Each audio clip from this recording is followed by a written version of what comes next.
I am back from my favorite time of year. That's right, it is time for my Black Friday. I spent too much money this year reveal. So let's just go ahead and check it out.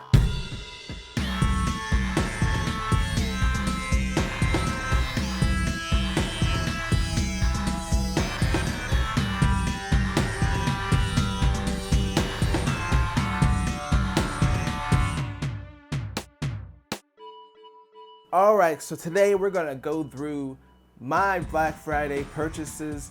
I'm Mike, by the way, if you're new to the channel. If you're not new, welcome back. And I am making another video where I spent admittedly too much money. Now, my initial impressions, just the overall deals this year, I was like, this is kind of like a whack Friday. It wasn't like spectacular. I didn't get anything that was too extravagant. Okay, I'm lying.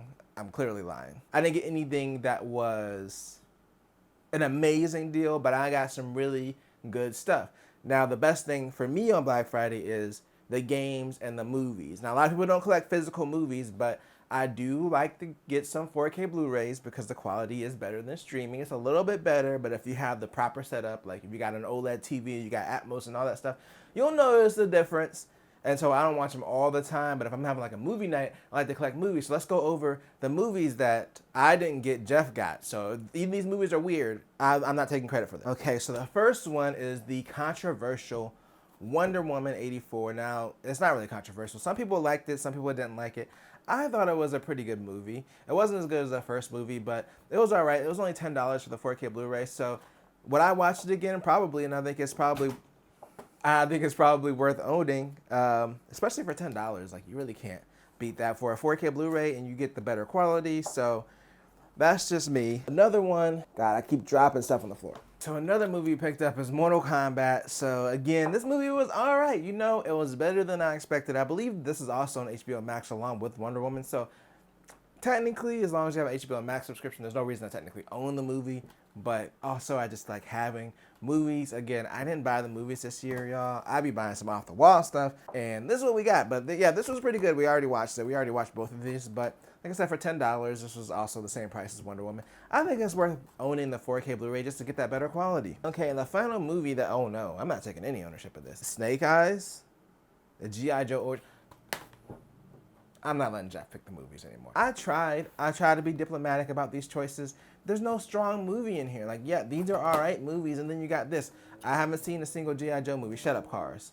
I'm tired of these cars going by. I haven't seen a single G.I. Joe movie, so maybe I'm being judgmental, but I feel like it's in that same camp as like Transformers, where it's kind of like, at the best, it might just be all right. So, you know, with this movie, would I buy it personally? No, but you know, I'll let Jeff choose the movies. So we're done with the movies. I'm putting the movies to the side because I'm just not dealing with them right. Before I hop over to the games, we also did pick up this Ninja blender with a food processor attachment. That was $100. I'm not going to bring that to the video because it's downstairs and has a lot of pieces to it, but it was a pretty good deal. It seems like I haven't actually used the blender yet. I actually got that before Black Friday, like a week before. So I really don't have an excuse to not have used it yet, other than I just don't feel like blending anything. And I cooked a bunch of stuff for Thanksgiving and none of them needed to be blended. So now we get to my favorite part, the thing that I want to buy the most. Favorite part of Black Friday are the games. So I got Tony Hawk 1 and 2 for the Switch. The Switch is one of the few consoles, or pretty much the only console that I'll buy physical games for, because usually the deals are a little bit better than digital, and my Switch is a secondary Switch. So when I buy digital games, I have to connect to the internet in order to play them, which isn't a major deal. It saves us money if it's something that both me and Jeff are going to be playing at the same time, because we buy one copy and we can both play it. But if it's a game that I'm mostly going to play, or a game that, you know, I might play or he might play and then the other one will play later, I'm fine with buying the physical copy. Also, don't have to worry about being connected to the internet if I have my Switch outside of the house. So this isn't the best version of the game. We do have it on PC already. This kind of runs at like 30 frames per second, whereas the other versions run at 60. The graphics aren't as crisp as the other versions, but it's fine. Like, it's a pretty good version. I was playing it. Like, I ended up trying it on the Switch, and I ended up playing it for hours. Like, it's still a good version of the game. Like, if you just have a Switch, or if you just want it portable, I think the compromises are worth it. Of course, if you do want the higher fidelity version, then either go with the PC or Xbox or PlayStation version. But for 20 bucks, that's how much this costs. So it's 20 bucks. It's a good game. This other game, this next game, surprised me, and that is Cruisin' Blast. So I heard about this game and I was like, you know, I don't know if I'll like it. I like arcade style racers. I prefer to play my racing games on PC because I have that racing wheel. But this is only on Switch and it was 25 bucks. It might still be on sale. If it is, it's definitely worth it. If you're like arcadey throwback style games, like it's really just a feel good, super fun racing game. The races are really short, so it's like, you know what, you kind of get in there, you do your race, and you get out. I don't know, it's hard to describe. It just brings me back. It's like a high quality version of like the early 2000s, late 90s, like PlayStation style racing games, and it just feels fun. Like it just really brings me back to my childhood. Like this game is amazing. It's definitely worth the money. And no, before my friend asked, I did not buy Metroid Dread. It was not on sale this year. I'll buy it next year when it's like 40 bucks. Somebody's gonna mention it to me, and no, I didn't buy it. What else did I get? So the other stuff that I got was digital. For one, they had Game Pass on sale, Game Pass Ultimate specifically. The PC version of Game Pass was also on sale. The PC Game Pass was $20 for 3 months.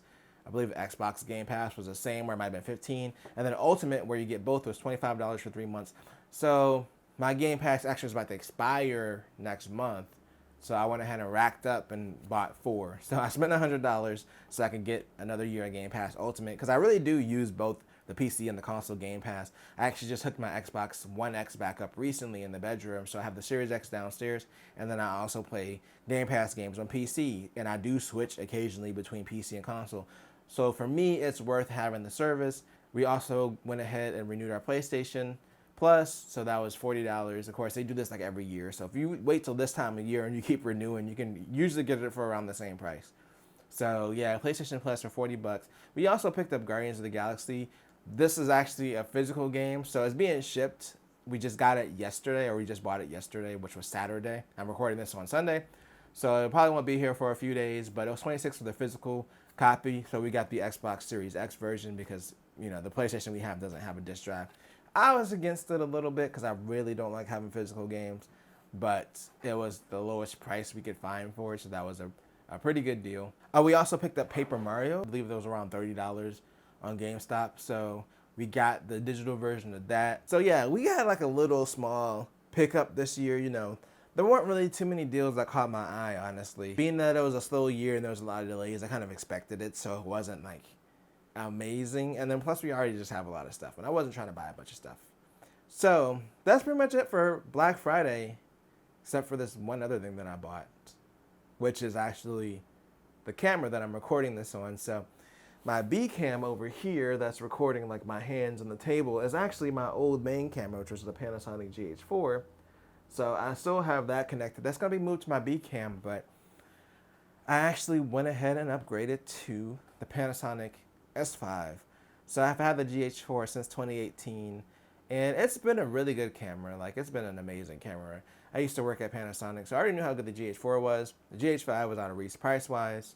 But now that, you know, I'm investing a lot more time into the channel, well, not a lot more time, I've always been doing like 2 videos a week since the channel launched, but, you know, I'm in this for the long haul, and I really wanted a new camera that's going to take me to the next level. That's going to last me for years. Also, this is a full frame camera. It's a lot easier to set up and film with this camera because I'm in a smaller space to begin with. So before, the camera would be like 4 or 5 feet back for me to get an angle like this. And right now, the camera is like right in front of me. Like I can almost hit the lens with this case right now. So it gives me a lot more flexibility as far as filming, getting different angles. Obviously, with it being full frame, the low light performance is going to be better, but I'm not going to rabble too much about it because I'm going to probably do a video next week for my more in-depth thoughts on the camera.